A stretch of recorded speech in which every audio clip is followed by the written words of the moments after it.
Cold War is about to end.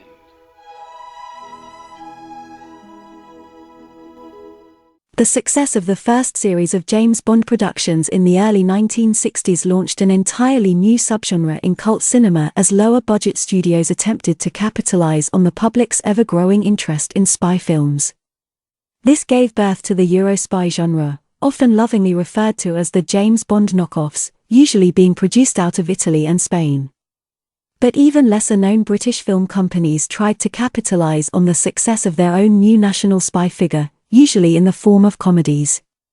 Much like their Euro-spy counterparts, these films were not of the best quality, and in some cases, like Casino Royale, they were sometimes even worse. Hot Enough for June, or Agent 8 3/4, the title it was released under in the US, is one of the few spy comedies we've come across so far from this era that exceeds the rather poor quality of most Bond knockoffs.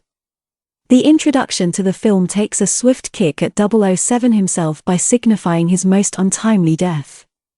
And when the great 007 dies, where does the country turn to find their next great spy? Well, the unemployment office, of course.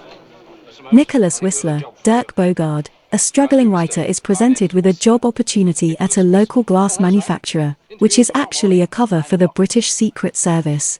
Unaware he's actually been hired as a government spy, Whistler is sent behind the Iron Curtain to obtain secret pertinent information from another undercover agent also working under the guise of a glass manufacturer. To identify this contact, he must casually repeat the phrase, "Hot enough for June," and in turn receive the reply, "But you should have been here last September." It's about halfway into the film before Whistler ever realizes he's a spy, and the girl he's fallen for, the lovely Silva Cosina, is the daughter of Russia's secret police, who spend the second half of the film hunting him down. It's at this point Whistler attempts to make it to the British consulate before his court.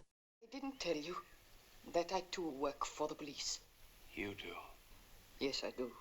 And anyway, what right have you to be angry? You didn't tell me you were a spy. But I'm not! You are going to deny it. Well, I didn't know that I was. And you expect me to believe that? In terms of British spy comedies, Hot Enough for June is one of the more enjoyable ones we've seen so far. The story has a nice balance of cheesy comedy, good acting, and a level of suspense in the second half to offer up about everything you'd expect from a solid spy comedy. Of course, no spy film is complete without the sexy love interest, and Silva Cosina fills that role extremely well.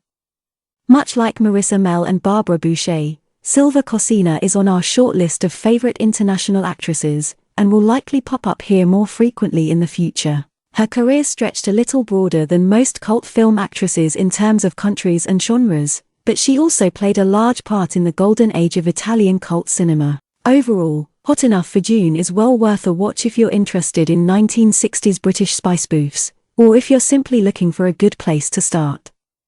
For those looking for a rabbit hole to dive into, the film was produced by the Rank Organisation, a production company who is also responsible for one of our favourite British cult films, Helldrivers, and they co-produced a number of Hammer horror films as well.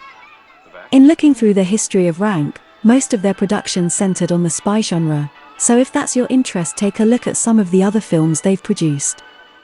We hope you enjoyed this review of Hot Enough for June. Please consider supporting us by liking this video, sharing it with your friends, and subscribing to our channel as we traverse down the rabbit hole of international cult cinema. Also check out our website at voluptuousvinyl.com for a growing selection of cult film posters, photographs, and all genres of music on vinyl. We hope to see you for the next review. Ciao!